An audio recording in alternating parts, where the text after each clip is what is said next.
third is Suarez. Goodell comes running in. He's under it, makes the catch. Here's the throw to the plate. It's in the air. He is out! Cameron Rick hangs on! Oh, man, what a play!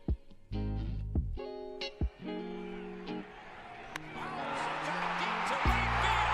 Way up and way. Second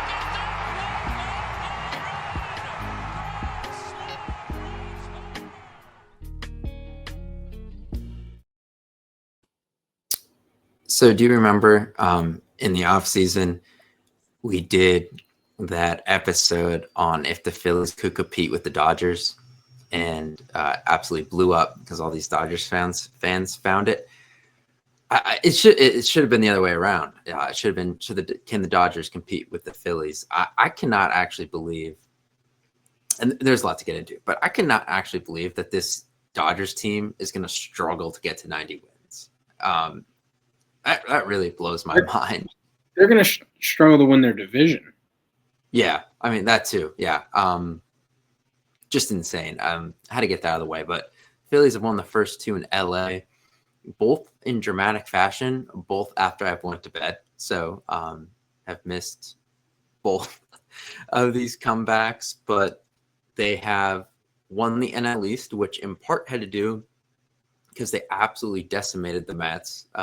With the 4-game sweep, which I know we were pretty much talking about. We'll take 2. The status quo is good.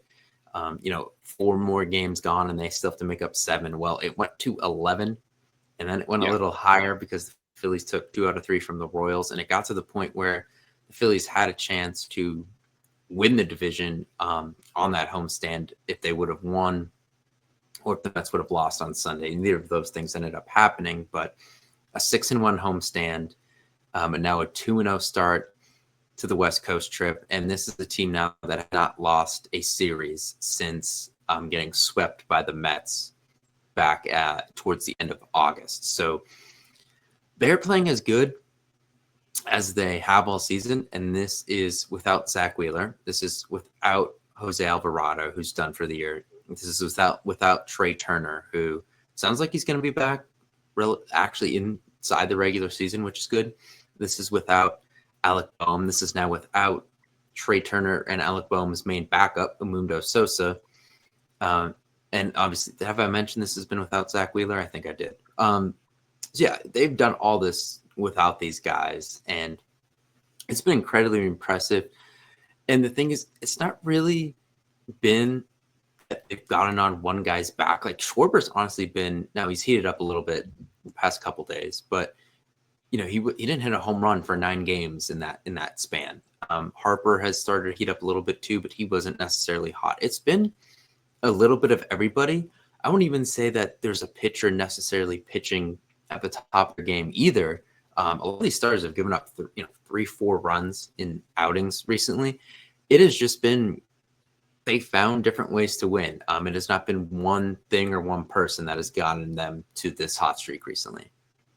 Yeah, it's been it's obviously they've won a ton of games, so it's been really fun to watch. And like the big 4-game sweep, obviously the division win is the ultimate exclamation point on the stretch. But like for me, like the Mets series was obviously very fun to watch, mostly because of how things kind of went down in Citi Field 4 weeks ago now at this point. But like what the feeling was of the fan base after that series, where it's like, oh shit, like you still have a division lead, but you can't beat the Mets. You can't beat the Mets at Citi Field, especially. Like the sky was falling as much as the sky could be falling with a 4-game lead in the division going into September. Like even though they've been playing great, the vibe wasn't, where it should be when you have that 4-game lead.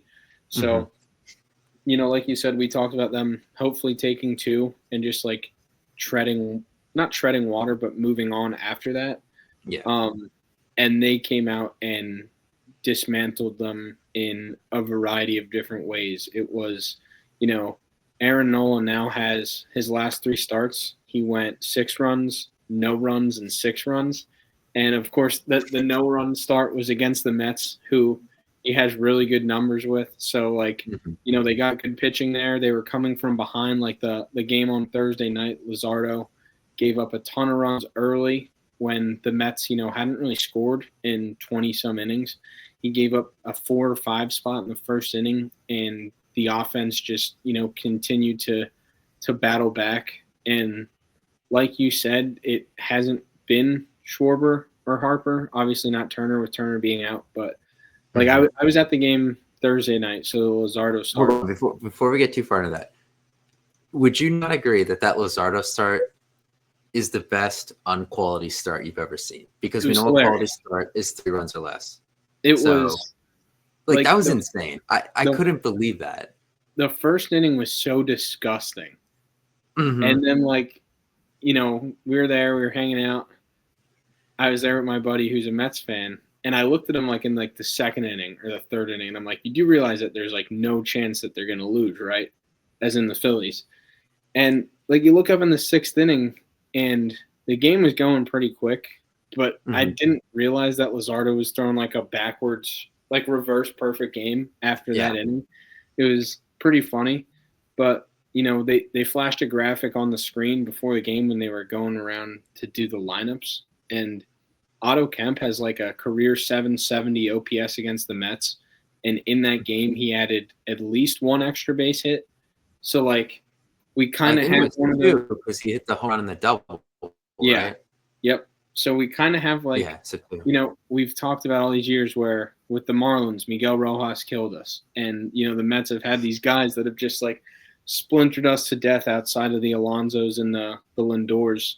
Now, like, we kind of Yeah. have Otto Kemp doing that to them. So, like, that's fun. And Bader. But, And Bader hit over 500 well, that series, I yeah, think. he's ridiculous right now. I think, like I said to you the other day when you've been going on this whole rant about Harper being, I don't know what you want to call it. You say dog shit a lot, but obviously I think you're just fluffing that up for I text do. messages. But like, Mhm.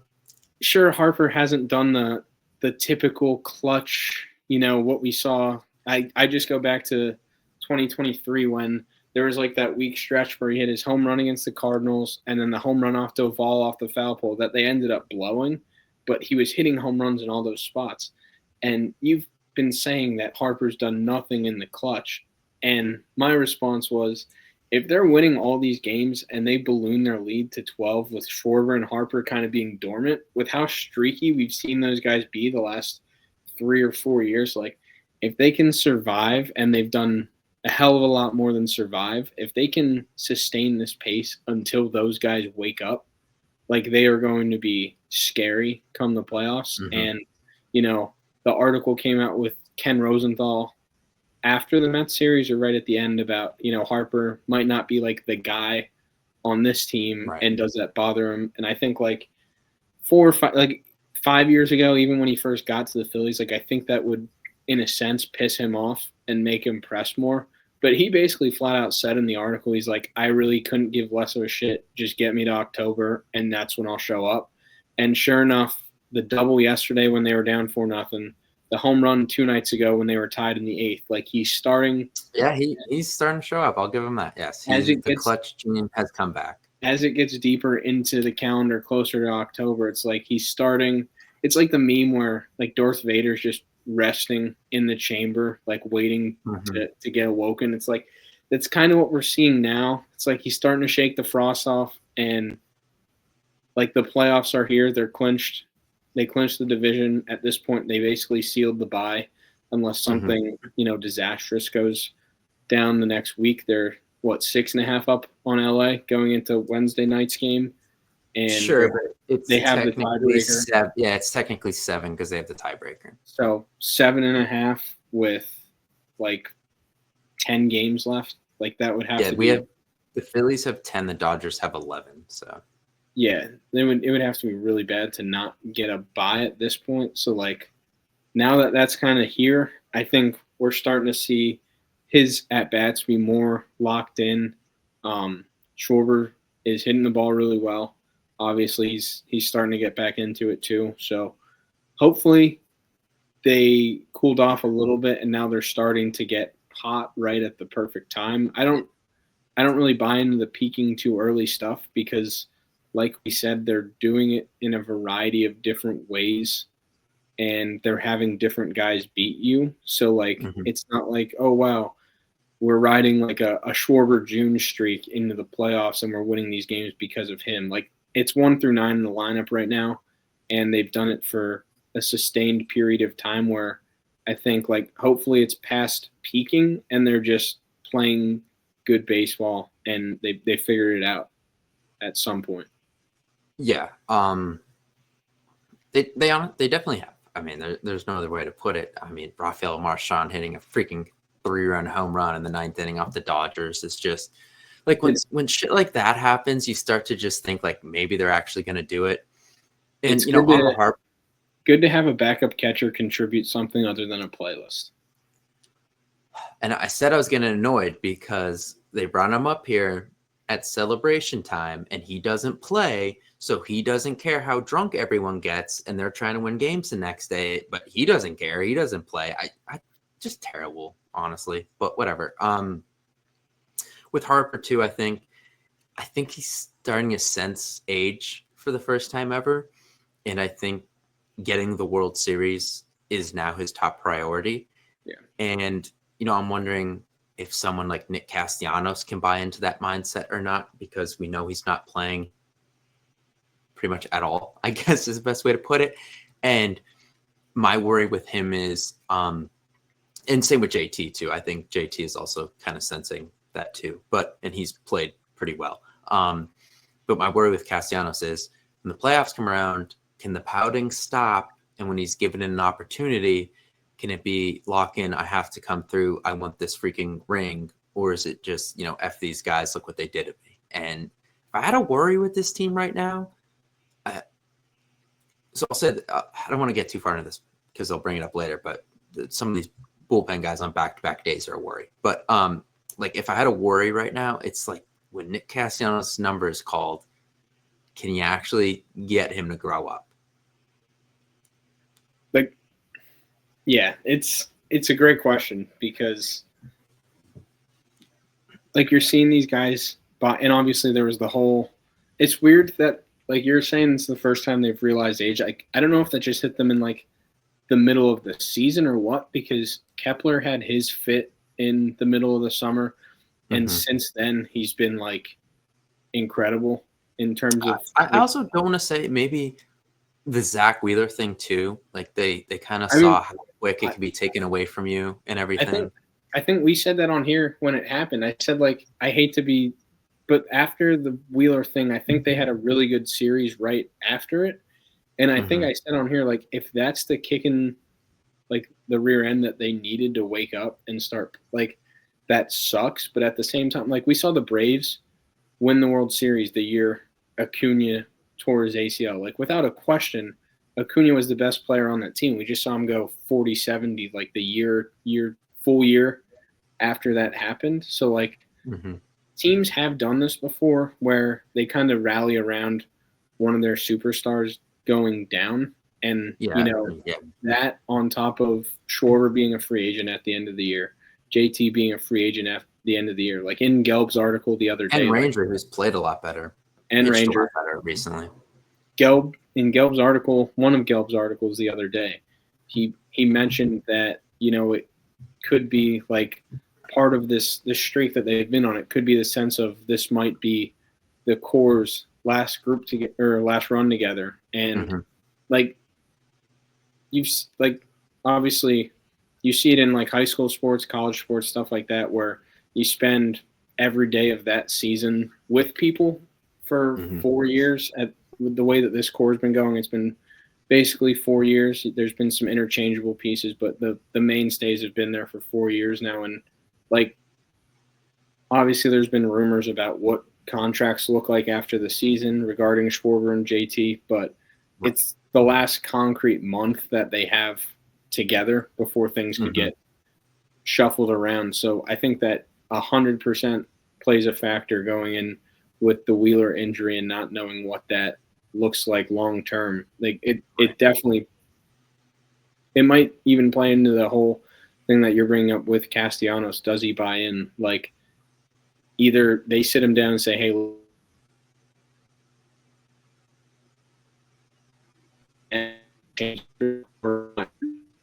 game could just end now, and they could just bury him at the end of the bench. I don't think he wants that. I think he's too competitive for that, but all those factors definitely go into what, decisions are going to be made in the next month. Yeah, definitely. Yeah,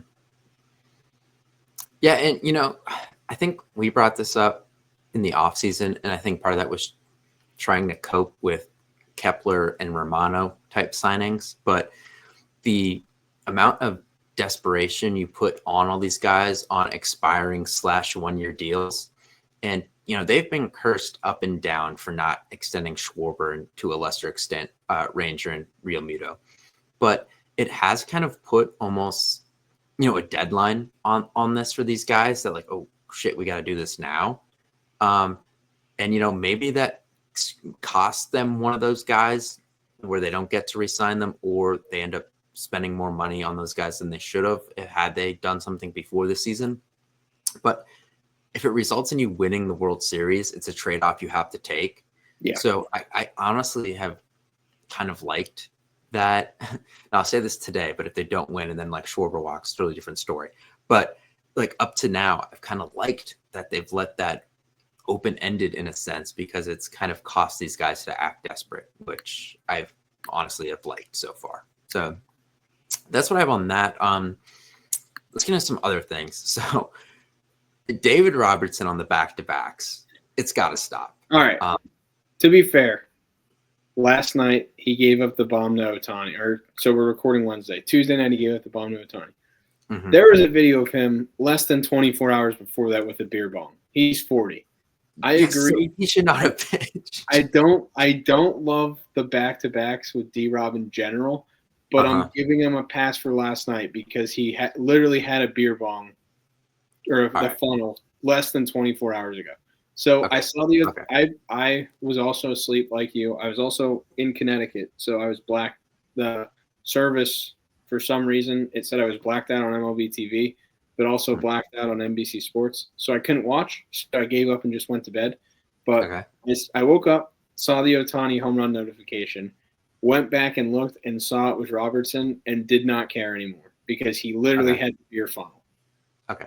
But it's kind of been a trend with him and to kind of an extent Kerkering and Strom, but there's another big reason why staying out of the wild card round is important outside of the fact that Trey Turner needs time and that you don't have Zach Wheeler, so you don't want to put extra pitches on Sanchez, Suarez, Luzardo, etc. All three of those games are in a row, so guys would pitch back-to-backs, whereas this DS series is broken up a little better this year. So there's not as many back-to-back opportunities. And yes, there's going to be some back-to-backs if they got to the CS, but the chances that you have to use all those guys back-to-back is a little less. You could have a blowout one way or another. You could have a starter go very deep in the game. So in the smaller rounds where every game matters a little bit more and back-to-backs are more common, you don't have to worry about that really this year with the amount of off days in this DS. So that's why that was another point I was just going to bring up, that avoiding this wild card round is so big because we have a lot of bullpen guys right now who leak a lot of oil on back-to-backs. Yeah, no, it's definitely an issue. And, like you're saying, it's definitely like more concerning in the shorter series. Like, hopefully we won't have a wild card series at this point. Like we said earlier, something would really have to go wrong. So NLDS series is like the main issue regarding that. But since it's a shorter series, you could throw like the starter in the bullpen. Right now, like gun to my head, the best three starters that they have are Sanchez, Ranger, and Luzardo. Like I don't really, fully trust Nola.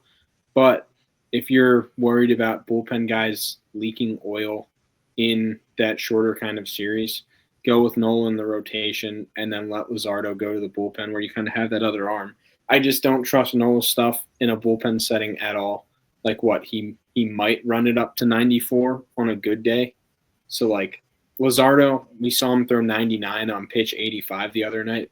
The stuff's just so electric. And if you tell him like, hey, go out there for a 2 or 3 inning spurt and just let him eat. I think, in the Citizens Bank Park atmosphere of a playoff series, like, we could easily see him get to triple digits. We saw him there before, but as the road guy, having the cheers behind him, I think we could, see 100, especially out of the bullpen. So, like, yes, I agree. There are, especially from, Kirkering really hasn't instilled confidence in me in a month. And Robertson's really good, but like you said, the back-to-backs are worrisome, and he's 40. Like, it's tough to say that I fully, trust David Robertson because he missed the first 5 months of the season. But if you look at the numbers from last season and the first month that he's been with us, this season, it's pretty crazy that he wasn't signed at the start. Like, the numbers last year were really good with Texas, and like, he really has been our second best righty outside of Duran since this new bullpen's been put together. So, like, I trust Robertson for the most part. I just wouldn't love, like, overexerting him, especially like down the stretch. I know I was joking about last night, but like, do we really need to throw the 40-year-old back to back when we have like our seeding and everything? Like, I get it, you're still playing for the top seed or whatever, but like, and we're talking back to backs. I'd rather Kirkering throw the back to back at this point. Just save the innings on the 40-year-old. Like, he was driving his kids to school 2 months ago, so like, let's not throw him out there in back to back just so he could face Ohtani. But I get it. You're still trying to win games. The top seed's still in play. So I'm not saying punt, but pick your spots. I don't want him to get rusty because he's been playing so well, but realistically, how many more of these last 10 games should JT catch? Maybe 5. Yeah, and I don't. He's not playing for any milestones or anything. So that's what I mean. Like, I want him to see live pitching. I don't. Well, if you're gonna have Stubbs up here, that's what I mean. Marchand played last night. Stubbs should. I don't know if the lineup's out tonight. It's another 10-10 first pitch. Like, there's no reason Stubbs or Marchand shouldn't be in tonight. Maybe play Friday in Arizona, but like, 10 games left. He's a 35-year-old catcher, 34-year-old catcher that's caught more than any, and you're hoping to, win 10, 12, however many more games, play however many more, depending on how the series go. Like, save some mileage on him. Yeah, I mean, it'd be nice if they could DH him, but you're not going to put Schwarber in the field and, risk something happening this late in the season. So, you'd like to keep his bat hot, but yeah, I don't know. They're gonna have to find a trade-off there, I'm sure. Schwarber's played in every game so far. I don't know if that's something he cares about. Also, we're gonna see if he could get to 60. I doubt it. If it's 2 tonight, different story, but we'll see with that. So a couple things I'm going to close on. Both have to do with the playoffs. First one is just the Phillies. So let's say Trey Turner's healthy. With what Harrison Bader has done and what with guys like Kepler and Marsh have done, what is the 1 through 9 you would roll out in game 1 of the NLDS versus a righty pitcher? Versus a righty? Yeah. Turner, Schwarber, Harper. Whatever, one Turner, Schwarber, Harper, who's been 4th? JT? Yeah, pretty much. Turner, Schwarber, Harper, JT, Marsh batted 4th last night without JT. I'll give Marsh 5th against a righty. Bader 6th. Kepler 7th. Because Kepler will be in against a righty. Kepler 7th. No, let me flip that. Turner, Schwarber, Harper, JT, Kepler, Bader, Marsh, Bohm, Stott. Okay. Dude, if Bohm can just be decent, that's actually a pretty deep lineup. That's what I mean. in my opinion, against a righty there, Bohm's my worst hitter. I've always been in the train of thought where I like some guy who can have, not that Bohm's best trait is his bat to ball, but bat to ball, on base, and run in the 9 spot just as that second leadoff guy to wrap around if that works out. So that's why I just like Stott down there, and it kind of breaks up the righties and the lefties with Marsh in the 7th hole. I think like that lineup with how they've been playing, like Kepler's been having really good at bats, and he's 3rd on the team behind Schwarber and Harper in home runs. So having him in the 5th spot, it's all lefty power on this team. Yeah, but like if it gets in a spot where 2 of Schwarber, Harper, and Turner get on, 1 gets out, and JT gets out, and you have 2 guys on. I know he's been really good since May, but the strikeout rate with Marsh just still worries me. Yeah. I don't have any stats to back up Kepler's, so I don't know if it's lower or higher. It just feels like it's been lower. And I know you talked about it a lot early in the year, where it seemed like Kepler was just getting unlucky, hitting, balls hard at guys. So like it's been finding its level lately, but I trust Kepler a little bit more to put the ball in play in that situation than Marsh. If there's 2 guys on and 2 outs, that's why I just like him in the 5th hole over Marsh.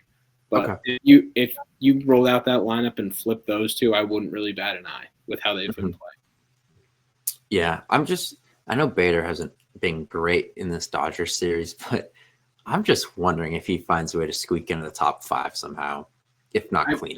I mean, if you put him at 5, I'd be fine with it too. I just like there's been people. I know they moved him up when Trey got hurt. I was hesitant to do that just because he was so good when he first got here that I didn't want to mess up his rhythm. But then he hit lead off the whole Mets series, and like you said, hit over 500. So that's not really a major concern for me. But then I saw, tweets, what do you do when Trey gets back? Like, that's not a question. The guy's leading the National League in hits still after not playing for a week. Like, it's pretty obvious you put Turner back at the leadoff spot. So, I mean, Bader at the 5 hole doesn't really bother me either. I just like moving versus a lefty. That's more likely to happen. Yeah, oh yeah, for sure. I just like moving the lefties and the righties, like staggering them, aside from Schwarber and Harper, obviously. So it makes bullpen arms much tougher. Yeah, I think if they faced a lefty, it would honestly be Turner, Schwarber, Harper, Realmuto, Bader, Bohm, and then maybe a lefty. Yeah, and then maybe Kepler / Marsh, then Castellanos, and then Stott / Sosa. That's what I think it would be versus a lefty. But I don't know if I'm taking Stott's driven me nuts for 2 straight years now. I just don't know if I take him out of the lineup for a lefty righty thing, a lefty. Maybe late in a game if it's like a big spot, there's a sick lefty on the mound. I think about Sosa or Kemp, but here's my thing with that. Or even if Kemp makes the roster, I don't know if he will. Here's my thing with that. I love what Sosa brings to the lineup when he's playing like every other day. I think like the energy, especially like when they kind of get stuck a little bit, like I think he brings a really good spark to them. Playoff games get really stressful and tense, and the moments are really big. And I trust Stott.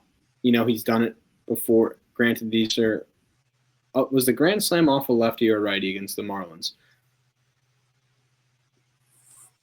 I don't know. I don't know if Braxton Garrett was still in the game or not. If he was, it was a lefty. But obviously the Strider hit in 22 against the Braves, the grand slam against the Marlins in the wild card. It wasn't off Tanner Scott, was it?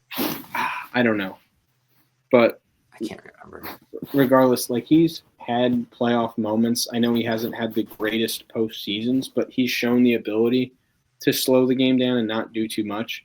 We've seen Edmundo Sosa swing out of his shoes in July because he had a double the day before and a home run in his first at-bat. Like, I think he gets so wrapped up in the moment sometimes where he just gets swing happy and ends up throwing at bats away. I trust Stott a lot more to not do that. Whether he's always going to come through or not, like baseball is what it is. But in giving me like a quality at bat in a big moment, I'm going to take Stott over Sosa. Now, part of that might be because I'll never be able to forgive Sosa for bat flipping a ball off Framber Valdez to the warning track. I just think of that 75% of the time he hits. But I just trust Stott to be a little bit more composed in those scenarios. Yeah, and I mean he's had some other big playoff moments outside of that grand slam. The hit off Strider that started that huge rally in 2022 pretty much set up the only win this team had in the playoffs last year with the triple in the NLDS. So for as much as he's driven me crazy, every year he has had a big moment or two in the playoffs. So, that does count for something. The other thing, so the Mets have been a mess, and now they've won 2 in a row. What do we want to see in this wild card round? Padres and Cubs are definitely going to be 4-5, maybe. But if you're going to be the 2 seed, I think I want the Mets to get hot and overtake the Padres and let the Dodgers and the Padres go to war for 3 games. So selfishly, as somebody who is very good friends with Mets fans, and I've had to eat crow for a year, I want the Mets to make the NLDS against us and get redemption so the score could be settled there. But on the scope of it, I wouldn't mind the Mets playing the Dodgers if the Dodgers are the last division winner and the Mets get in as the 6th. If it gets to the point where the Mets get overtaken, I don't think any of those teams are, remotely talented enough to give the Dodgers a sweat. And if the Dodgers really felt like it, I think they win the first game pretty handedly against a Giants or Reds or Diamondbacks. And then they could throw a bullpen game in game 2 and set their rotation up for the NLDS. Whereas if the Mets get in and they have to play the Dodgers in a wild card series, I think those are 2 of the top 4 teams in the National League. And I'd enjoy them beating up on each other a bit. And, talent-wise, I think the Mets go toe-to-toe pretty well with the Dodgers, at least lineup-wise. So I wouldn't mind them beating up on each other and making them use some arms, hopefully going 3 games and then getting to the NLDS. I don't know what the Mets pitching would look like. In a wild card series, are you telling me they'd roll out McLean? Tong's been pretty bad, but McLean, Sprout, and I don't know, a Mania combination? Peterson, are you going? Yeah, 2 rookies and journeyman lefties in LA against the Dodgers. I don't know how that would go, but obviously those guys have all thrown really well against us. So the numbers are misleading. If you ask me who the Mets in game 1, it's Sean Manaea, duh, that guy's Randy Johnson. But apparently not to everyone else. So I don't know. Talent-wise, I don't think any of the other teams that are outside looking in right now pose a threat to the Dodgers to give them a competitive series, whereas I think the Mets do. So assuming we get the winner of those 2 teams in that scenario, I'd rather it be the Mets and the Dodgers so they could beat up on each other a bit. Yeah, or the Phillies can beat the Dodgers tonight and then let the Diamondbacks sweep them. Yeah. Do we want to see the Diamondbacks then? That was. Yeah, I'd like to. This version, they don't got Suarez. They don't have Naylor. They traded Kelly. I think Fap was throwing up. I fucking hate that guy. Is Gurriel still there? Yeah, he's still there, I think. They still got some dudes like Perdomo, Marte, Corbin Carroll. Perdomo's top 3 shortstop in the league now all of a sudden. Yeah, Not all of a sudden. He's been good since our series against them. But yeah, I don't know how I feel about that. But my thing is with the Mets, it's like whatever. I don't know what goes on at Citi Field. This team is 0-6 at Citi Field and 91-55 against the rest of baseball. Like at some point, this just doesn't make sense. I don't know, but yeah, I don't know. We'll see how this goes the next couple of weeks or next week and a half, I guess. It's gonna be interesting, but it's what the combination is. We need a combo of 4 Phillies wins and 4 Dodgers losses to get that bye secured, and they're a game and a half behind the Brewers. The Brewers have the tiebreaker, so they're really 2.5. I don't see that happen. Now, their schedule's a little tough, I think. We finished with the Twins. I know that. And the Marlins and Twins at home. What do the Brewers have? A couple teams I think they have like the Reds and the Cardinals, teams that are still fighting for maybe getting the playoffs. And then they have who's their other team? I have to look. Well, they have not the Dodgers. They have the Angels the rest of this week, which is lucky them. Oh, so they're at the Cardinals, at the Padres, and then home against the Reds. At the Padres. Yeah, I don't know. So there's a chance. Still at the 1 seed. So the schedule definitely favors us, but the fact that we're 1.5, really 2.5, like you said, back, it'd be tough to surpass them, I think. Yeah. So that's going to do for this. I don't know if you'll hear from us before the end of the regular season or not. Maybe that'll depend on if Shore breaks Howard's home run record somehow. I don't know. I think if you don't hear from us, usually mostly good stuff happen. So we'll keep it at that. So next time we talk, we'll see how many wins they finish in the regular season with, right? 91 right now. I'll say 96. I'll say they go 500 in. Yeah, 96 seems right. It's actually crazy if they somehow win more games than last year, but I guess we'll see with that.